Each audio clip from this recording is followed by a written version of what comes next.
There is no question this reinvention of the computer is as big of a deal as the reinvention of the phone into what we now know as the smartphone. And so this is the beginning of that journey. This is the beginning of a new line. And so we have a roadmap for this. This is a brand new product family for us.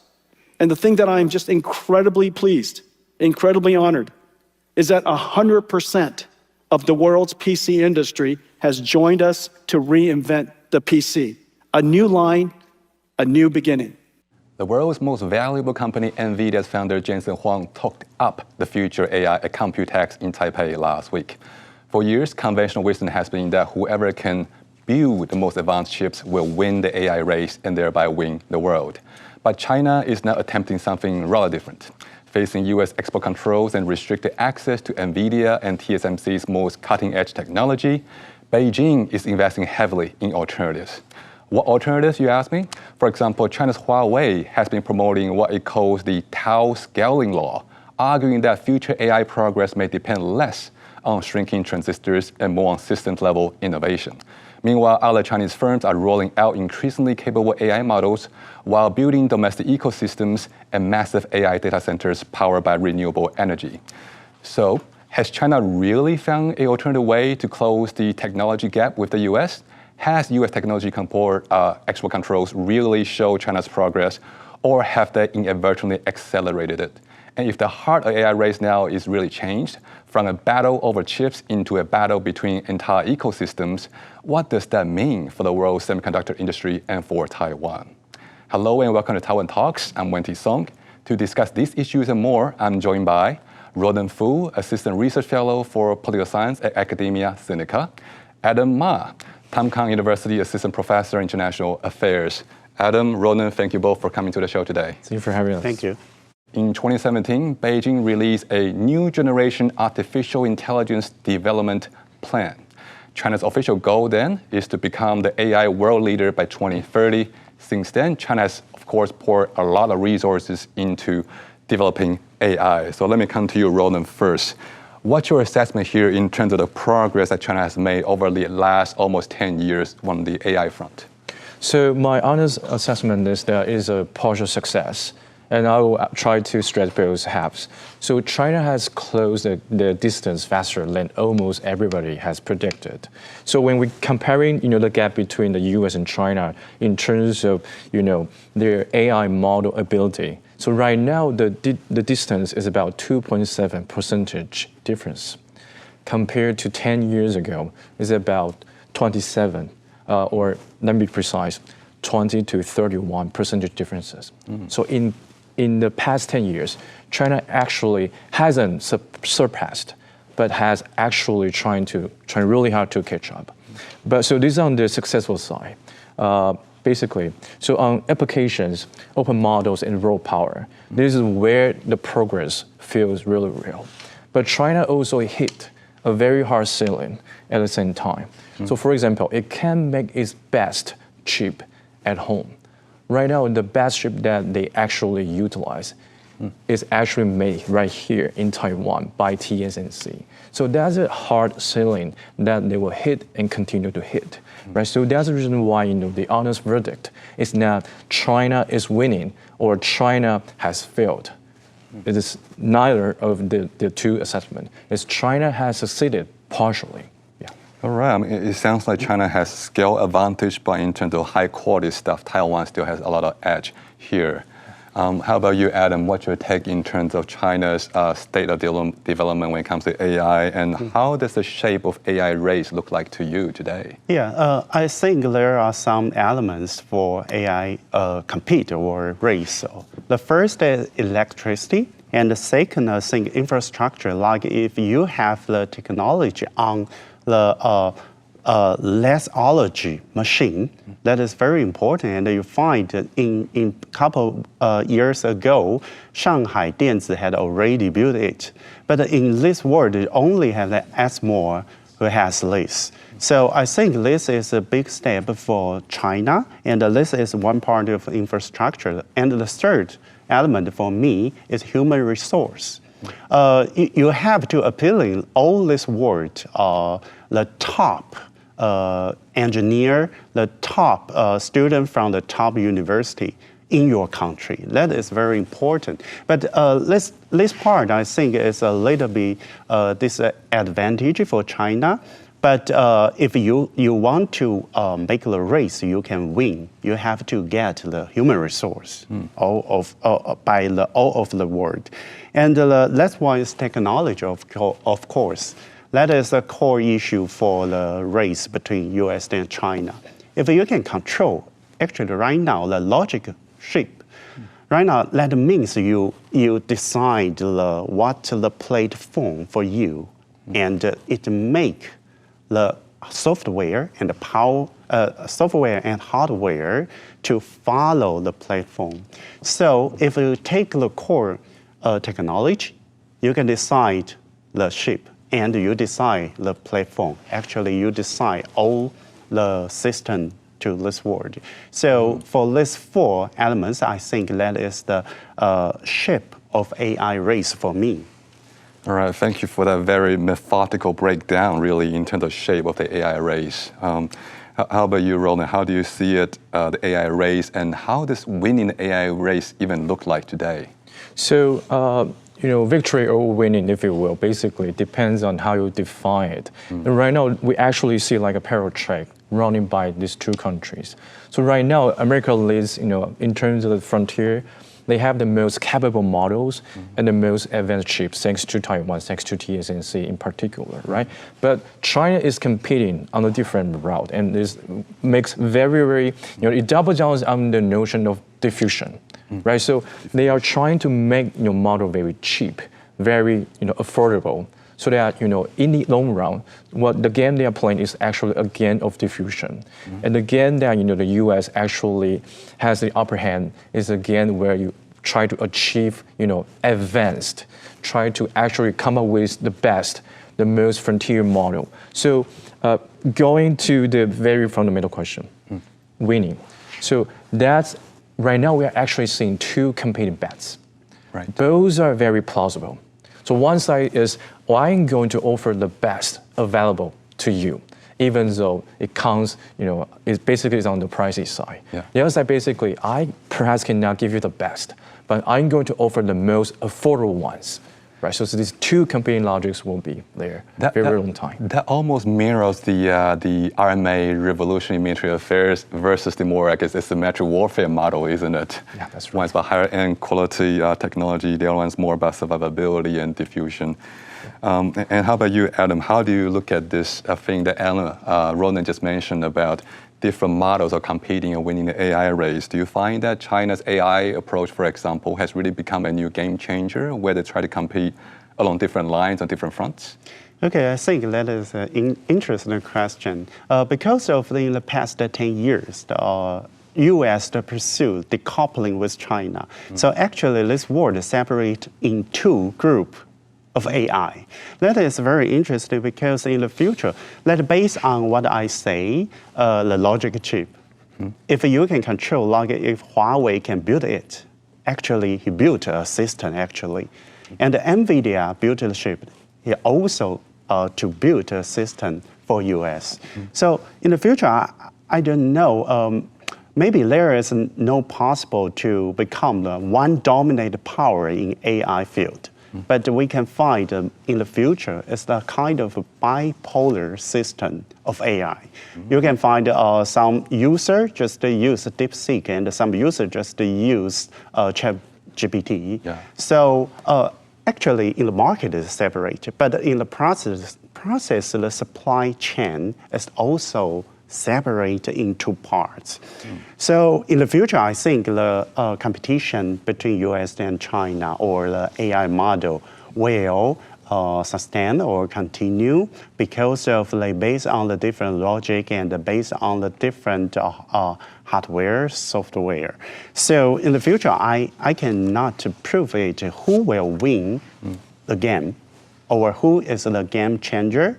But I think the situation is they will be sustained, the competition between these two great powers. All right, that's, yes, Roland. Yeah, so let me do a quick two-finger. I basically agree with Adam. So I just want to add that basically China has made, for example, chip advantage less decisive, but it still remains a very important factor to be taken into account. Yeah. All right.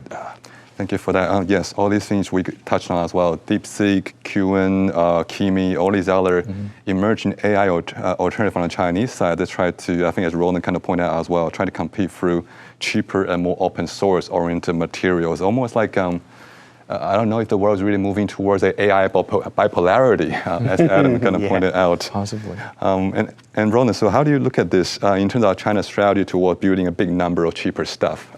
Indeed, I think energy is the real Chinese advantage. But I will also make a point that it's just one input, not a winning hand. It's not the case that because they have easy access to cheaper energy, and this this comparison can be made very sharp when you look into the cost that the U.S. side needs to bear. When translate into energy into usable tokens, right? So like this is for sure Chinese advantage, but this is not. I would argue that this is not the game changer because you still need the chips and the models, right? And basically, like I said, now United States or even the Western world still hold the upper hand on that front. So China's power basically will be concentrated in a few regions at this moment. Right, so that's the reason why they argue that they have to make sure that electricity produced by the West can be actually transported into the East, which is like tokens intensive region. From China's west to China's eastern, more. They also have regions. to figure that out, right? So that is one thing that they also have to bear in mind. So yes, energy a lot cheaper, so that's the advantage. But I don't think that's as a game changer. All right. Okay. That's thanks for that. I guess level-headed analysis that puts it in perspective for us, Roland. And how about you, Adam? How do you see? We sort of talk about asymmetric warfare as well. So I guess we can talk about technology or AI's implication for a more political military sphere as well. And how do you see China's increasing AI sector sort of enabling China to, I guess, exert greater political control, be it counter information or conduct warfare? At scale, how is that a concern for us? Okay, China is very good for this, to use AI to control the society. But I think that is not only not an issue only for China. It's also in US, I think every state, every government want to do this because they can get more power, right? So actually in the past, the prison, Snowden times, the U.S. to use their system to supervise or to monitor this world, not only outside but also inside. I think the democratic country also want to do this, but the difference is the democratic country has a transparency system and also a supervised system. So as maybe for the people, it's the more comfortable in democratic country, but not mean democratic country don't want to do this. But China can do this very, very well because Xi Jinping just need this to control the society. So for CCP, that is very important, especially they use the AI technology on the social control. And you can see they pay all the things by their cell phone. That means you show your every information to your government. So the government can know everything you did. So that is very horrible, but that is the base for Beijing to control the society. And I think that is based on AI technology. And what do you think might be the implication if China goes about trying to go further afield and export this model to other global South countries, Roland? So there's a warning sign, and I want to emphasize the fact that the lead that Adam and you just mentioned should be the lead that we all should be ashamed of. The willingness to actually use AI to control your citizens and to control government officials. This is not the advantage that any democratic government should try to take advantage of, right? So that is the thing that I want to actually put it on the table. And secondly, exporting, this kind of, tools to the global south. Yes, I think, the push is real.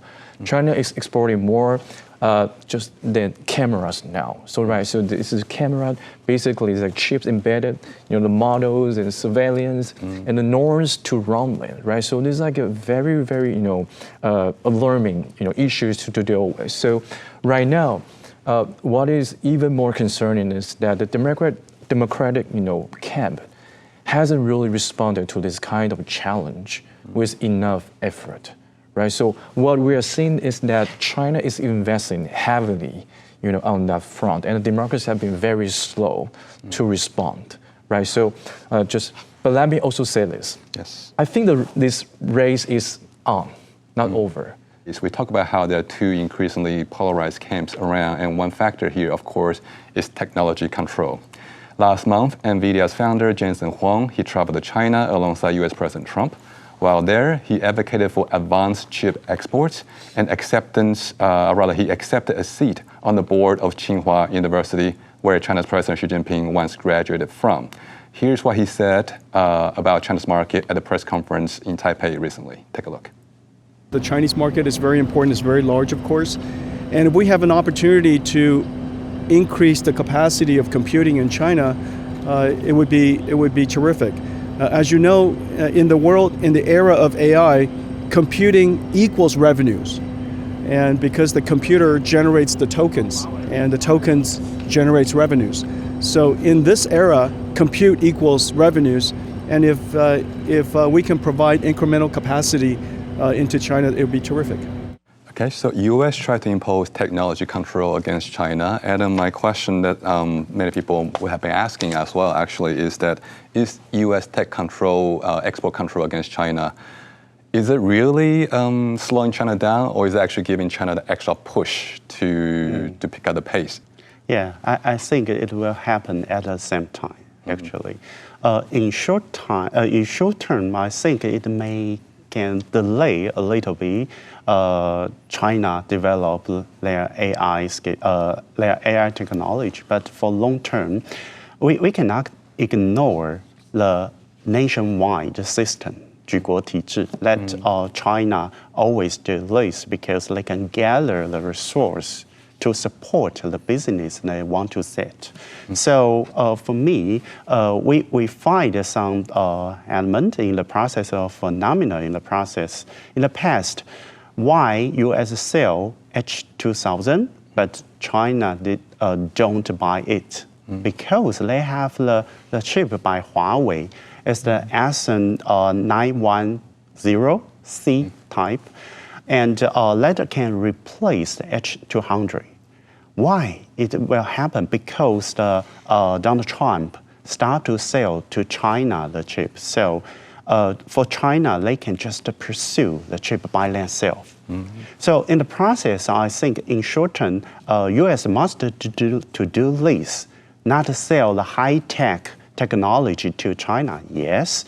But for long term, it may push China to get more resource to support what they need. And Roland, how about you? How do you see the U.S. tech export control against China? How, in doing it, of course, U.S. will be trying to rally allies and friends and partners as well to form a united coalition if they want to keep out that technology containment. So how do you see U.S.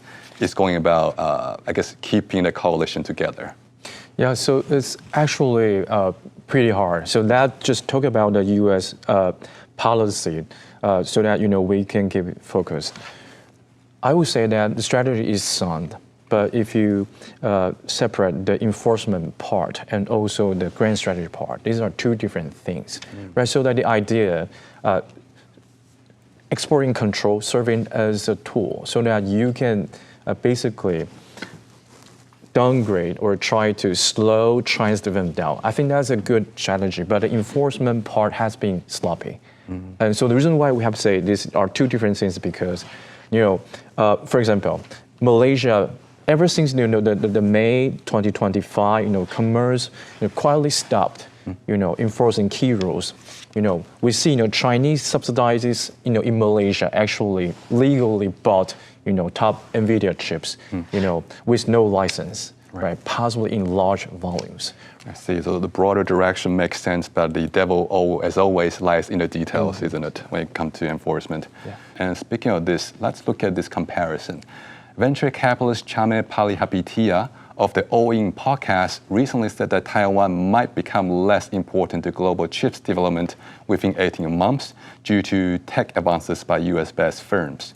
But NVIDIA's Jensen Huang disagreed. He said that efforts to diversify production should be viewed as boosting resilience rather than replacement, and that Taiwan will remain irreplaceable.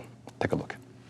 Vera Rubin, 5 connected rack-scale systems, a supercomputer for AI agents, 150 supply chain partners across Taiwan, millions of square feet of factory floor, hundreds of sites, chips, packages, systems, and data centers pushed to the limits of size, power, and scale. This is what we call extreme co-design. We did this with Taiwan. Together, we reinvented computing for the age of AI. Taiwan was with us at the beginning, and here today, as we bring Vera Rubin to the world. Thank you, Taiwan. All right, Taiwan technology sector's irreplaceability.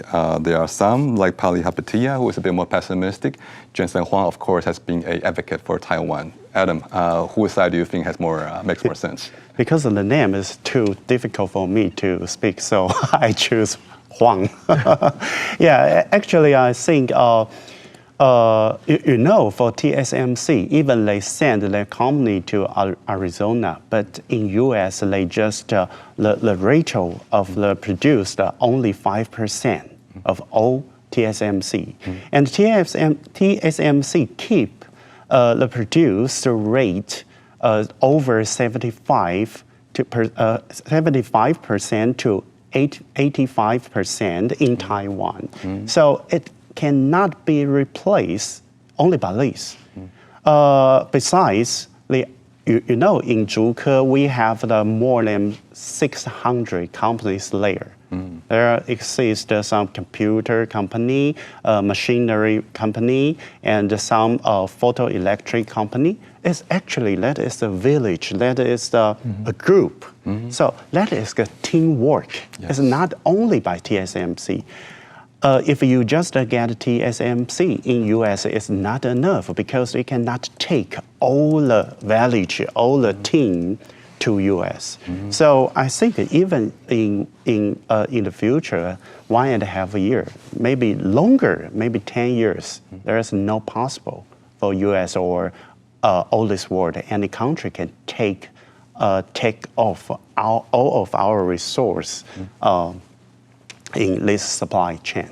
All right, and Ronan, yes. So let me just add with this sentence. So maybe that's the reason why we say it takes a village to build advanced chips. You took words right out of my mouth, man. All right, okay, how do I segue to my next question, Roland? Now you took away my punchline. All right, connect back to the other side of the Pacific, of course, that's the US. We know that President Trump talks a lot about Make America Great Again, and part and parcel of that, of course, is bring manufacturing back to the US, including on technology sectors. So I think one official also said that one of the goals was to take 40% of Taiwan's semiconductor capacity back to the US. So Roland, how realistic do you think that reshoring ambition is? And how likely is the US actually achieve it? If it did achieve it, what would that mean for Taiwan? Yeah, oftentimes we forget that, fabs take years to build, not just like 18 months, or like during Trump's, remaining term. So my answer, and to be honest, is that, this kind of bring all the, semiconductor factoring entirely back to US. So it is going to happen, but it's going to happen partly, slowly, and never completely. So that's the reason why I completely agree with Adam that, it takes a village or even like villages to actually build this. And TSMC has, been doing that for decades. Actually, TSMC has been like very dedicated to a lot of, very, very hard to achieve things. And so they do these things very, very cleverly. So people only know Coinland as a winner, until recently, but they have been in this business like for a very long time. So that's the reason why, in order to have that kind of capacity fully matured in the US, it's not going to happen entirely during Trump's term. But in the future, other U.S. administrations might actually try to make sure that Taiwanese investment, Taiwanese corporation will continue to move into the U.S. and take account part of the production layer. So, but I also want to say that one real danger for Taiwan is that even if we believe that Taiwan is irreplaceable, we have to deal with the mind game, to deal with the perception. If they believe that Taiwan can be easily replaced, then this kind of silicon shell theory will never hold. So that's the reason why Taiwan has to double down on this, measuring capability, also playing the mind game well. All right, that's a great point there. Taiwan's tech sector is more than just one big brand, TSMC. It's a whole village, and Adam touched on this earlier as well. We have a lot of high caliber, hardworking villagers as well. That's hard to find elsewhere. Great. Thank you, Adam. Thank you, Ronan, both of you, for coming to the show and share your views today. Thank you. Thank you. All right, that's our show. Thank you guys for tuning in. Please come check us out on YouTube. And until next time, it's good night from us from Taiwan.